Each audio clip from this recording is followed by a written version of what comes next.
Hey guys, and welcome back to the channel. I thought I would share with you tonight the snack I was gonna have before I make the video for you guys. I just made up some veggies here. I boiled up some broccoli, Brussels sprouts, and some mushrooms, and I also cut up fresh some oranges, red bell pepper, and some carrots. I had a huge lunch this afternoon at a friend's place, so I thought I'd go light for my supper, but if I get hungry later, there's other food to eat. And take a look at this beautiful afternoon here in sunny downtown Vancouver. So let's just get right into the video. Hey guys, welcome back to another super fresh video. I'm Plant Eats, and this is the Plant Eats YouTube channel, and I'm so excited you decided to click on this little video today. The vegan ketogenic diet is one of the most restrictive diets on the planet, and seeing as I'm vegan, I thought I would give it a shot for 8 weeks to see what it would do to my body. You won't believe the results. Stay tuned to hear what happened. Now, although I never recommend diets, I will invite you to start playing and experiment with your own vegan diet if you're a vegan. Remember, there are very few people on the planet who follow this diet, so there are very few people to look toward for direction. Move things around, play with the variables, see what happens. A vegan ketogenic diet is essentially a low-carb, high-fat, high-protein, plant-based diet. It's essentially the vegan take on the paleo diet or the Atkins 2 diet. The idea is to encourage your body to move to its own fat stores as a source of energy as opposed to the available glycogen that's in your muscles, liver, and in your bloodstream. Our bodies can convert stored fat to ketone bodies that can fuel the brain and the body during periods of time when food is scarce or when the amount of sugar in the diet is drastically reduced. Some people claim they don't do well on a high-carb diet. High-carb diets may not be appropriate for people that are obese, have type 1 or type 2 diabetes, or for people with epilepsy and Parkinson's, but that doesn't mean they have to eat animals. Speaking from personal experience, after a long, cold 2018 winter of eating high-carb, lots of potatoes, beans, and rice, I was in need of a spring cleaning diet to shed some unwanted pounds around the waist, so I set out to try this new keto vegan diet that I was hearing so much about, and this is how it went. Foods that I had to eat that I really liked were vegan meats like tofu, seitan, and tempeh, mushrooms, leafy greens, nuts and seeds, avocado, and berries, fermented foods like sauerkraut and kimchi. Sea veggies like dulse and kelp are also included. And foods I had to eat that I didn't like were high-fat vegan dairy like yogurt, vegan cheeses, and coconut cream,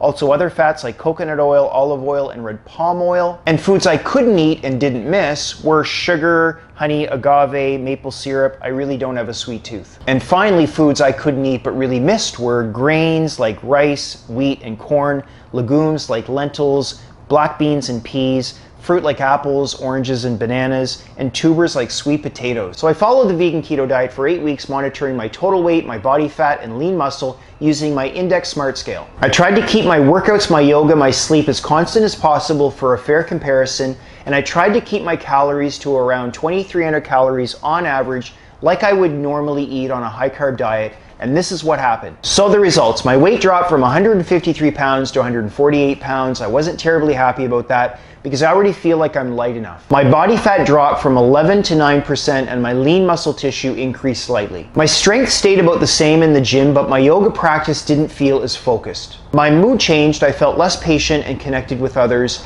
and traffic became more difficult than usual. Another negative was my bathroom experiences, very unsatisfying, but on the plus side, I experienced less bloating and gas. Another downside was that I felt like I was eating a lot of processed food like tofu, vegan cheese, yogurt, and refined oils. And I really missed sweet potatoes, apples, oranges, and rice. I also missed black beans and lentils. These are foods that I absolutely love to eat.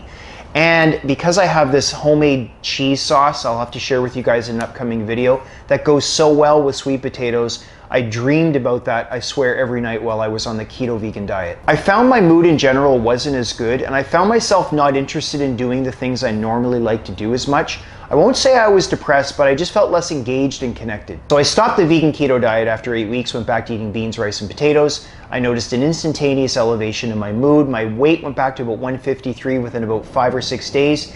And bathroom experiences are now blissful yet again. I also didn't like eating so much fat. That was one of the main reasons why I went vegan in the first place, to reduce my fat intake. So for eating fat like that for 2 months for experiment was kind of stressful. I will say this though, I was surprised that I didn't gain any fat from it. I was sort of expecting a little bit of weight gain from increasing my fat, but that didn't happen. I was also happy that I didn't get bad breath, which is something that people often get when they go into a state of ketosis, or at least I don't think I had bad breath, at least nobody mentioned it. Bottom line, I wouldn't recommend this diet to anybody unless they really have to do it. It's very restrictive and difficult to follow. To me, a measure of good health is how you eliminate your food. In that department, this diet sucks. So overall, I give this diet a C-. And as a final word, I would say this, that any diet that specifically targets protein, excess protein, for no good reason in middle age, I think is probably not a good idea. All right, guys, there's the video for today. So let me know what you guys think in the comment section. Have you tried this keto vegan diet? What'd you think of it? What was your experience? Share that down below. It's really nice when people can read the comments and share amongst each other. It's a great way to get information in a fairly small little closed world, our little vegan community.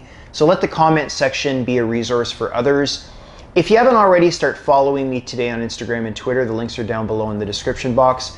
And I look forward to seeing you right back here in a few days' time for another super fresh video.